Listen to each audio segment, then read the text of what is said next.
So we come to the fifth move of this qigong sequence. Fifth move, bending over to wag the tail to calm heart fire,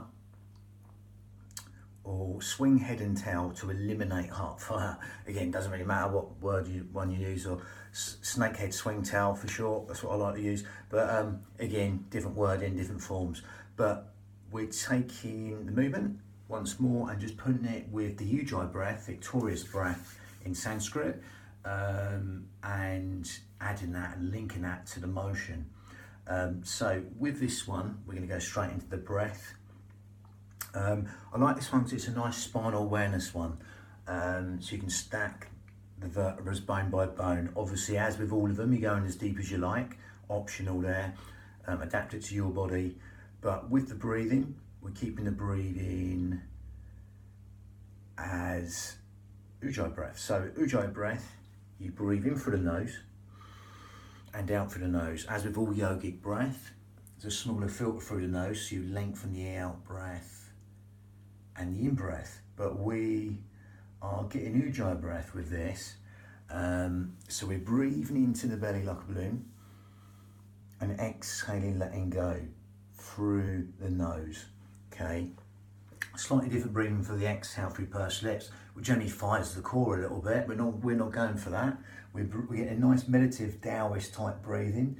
Again, the sort of detailed version of this is to fill up from the bottom all the way to the top of the chest, then back down to the bottom of the abdomen. I like to just say breathe in to this belly area like a balloon and exhale, let go. Obviously I'm overemphasizing that, but as you breathe into the belly like a balloon, that will all do it naturally. We'll go up and back down. You get that natural rise and fall. So breathe into the belly like a balloon, in through the nose and out through the nose. That's the most basic breath. Stick with that if you like.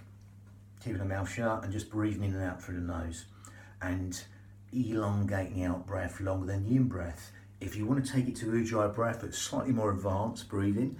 It's gripping the esophagus, pulling up from the perineum. Again, not necessary this, there's a little bit more detail with this. But all we're doing is gripping the esophagus. Well, by that we mean we're restricting the air a little bit, so we lengthen the out breath.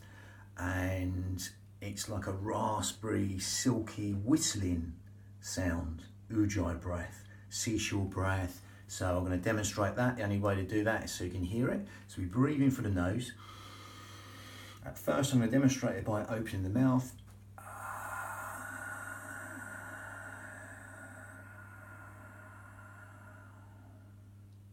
As you can hear, it's sighing, whistling, silky breath, Ujjayi breath. That will help you lengthen the breath. It will naturally want you to, or will urge you, or it will actually edge you towards elongating the out breath and just letting go of that out breath. And that will take you naturally into the sort of hypnotic responses. I don't know if you've heard of 7-11 breathing, whatever it is, or 5-9 breathing, but again, we're not counting the breath, but it's just making the out breath longer. The in breath is conscious thought.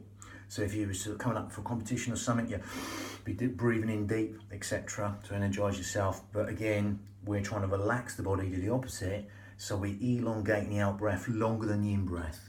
Okay, it can be a little bit longer or a lot longer, but you're not forcing anything. Okay, so it's and again, mouth shut now.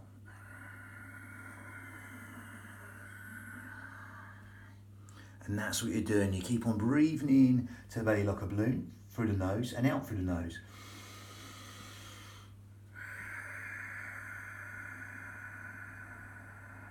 And again, that will bring in the parasympathetic nervous system responses in a beneficial way. We help sleep, digestion, rest, and relaxation all be benefited. And with each breath, you'll dive in deeper with the relaxation as you elongate the out breath longer than the in breath, just allowing that simplicity to relax the mind. So if you do that a couple of times before we link that to motion, breathing into the belly like a balloon, through the nose and out through the nose. That sighing, whistly, silky breath. If you can't get that, don't worry, just stick to the basic breath. Okay, but if you can add the Ujjayi breath in, that's great. That'll stimulate the thyroid gland, which helps it with weight control, etc. Builds the heat within the body, helps fan the flames that fire up the nerve system. Okay, Ujjayi breath helps that pranic response in the body, chi response, whatever you like to call that, chi, energy basically. Okay, so we're going to calibrate and synchronize that to the motion or snakehead swing tail. Again, I demonstrate the basic motion. I always like to push in, add a little bit of traction to the spine here. But again, optional that is. From here, you're going to breathe in one way and exhale the next. That's a traditional breath. Breathe in one way and exhale the next. So there, I'm doing that out through pursed lips, but what you would do is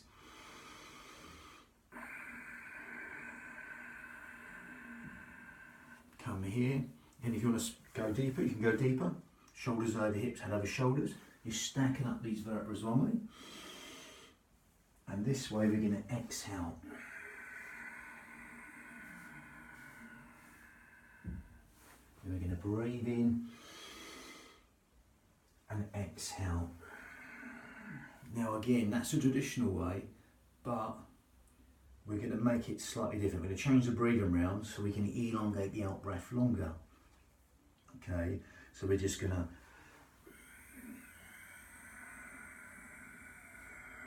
we can lengthen the out breath on that motion because it's a bigger motion, and breathe in quicker here. Then exhale. Here longer, then breathe into here, then exhale for longer here. We're going to take our time.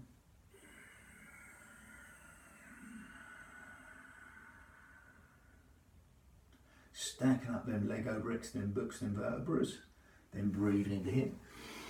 Shorter in breath to make the out breath longer.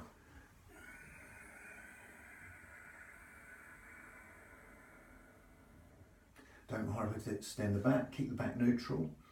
Okay, and keep on doing the breath. Breathing in the centre and exhaling.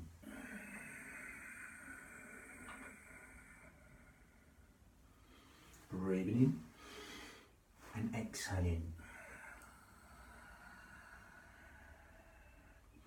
Again, as you probably noticed, I've got that little turn here. I find that saves the knees. Again, because you end up jamming on the knees when you're trying to sort of turn there. I always find that. Some people find the feet slightly angled out this way in a sort of sumo style, I like to call it, but not completely out to the sides. See what suits you, but again, the nervous system will tell you, you know, it's sort of jamming against bones, etc. We don't want to do that. We're gonna find natural movement, okay, within the posture. So again, that's the snakehead swing tail, number 5 that is. Yeah, number 5 in the sequence. Lovely. And number 6 next. Lovely. Bang.